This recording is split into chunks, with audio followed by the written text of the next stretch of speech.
প্রথম বিদেশ সফরে সৌদি আরবে দেশটির ক্রাউন প্রিন্স মোহাম্মদ বিন সালমানের সাথে সাক্ষাৎ করেছেন সিরিয়ার অন্তর্বর্তী সরকারের নতুন প্রেসিডেন্ট আহমেদ আল শারা। রোববার রিয়াদে তারা সাক্ষাৎ করেন।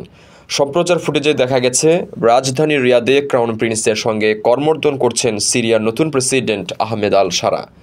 এর আগে সিরীয় প্রেসিডেন্টকে রিয়াদের কিং খালিদ আন্তর্জাতিক বিমানবন্দরে স্বাগত জানান রিয়াদের ডেপুটি গভর্নর প্রিন্স মোহাম্মদ বিন আব্দুর রহমান বিন আব্দুল আজিজ।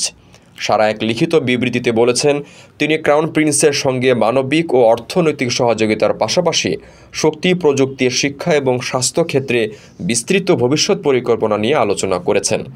সৌদি রাষ্ট্রীয় সংবাদ সংস্থা এক বিবৃতিতে বলেছে, দুই নেতা দ্বিপাক্ষিক সম্পর্ক উন্নত এবং আঞ্চলিক উন্নয়ন নিয়ে আলোচনা করেছেন। রেমিটেন্স যোদ্ধাদের ঢাকায় বিশেষ ছাড়ে রেডি ফ্ল্যাট দিচ্ছে শতভাগ বিশ্বস্ত ও নির্ভরযোগ্য প্রতিষ্ঠান প্রবাসীর সিটি।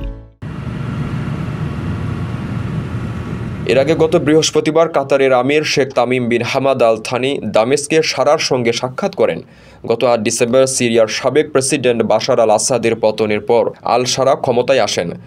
গত সপ্তাহে দেশটির অন্তর্বর্তী সরকারের প্রেসিডেন্ট নিযুক্ত হওয়ার পর বৃহস্পতিবার উপসাগরীয় অঞ্চলের প্রথম রাষ্ট্রপ্রধান হিসেবে তার সাথে সাক্ষাৎ করেন কাতারের আমির।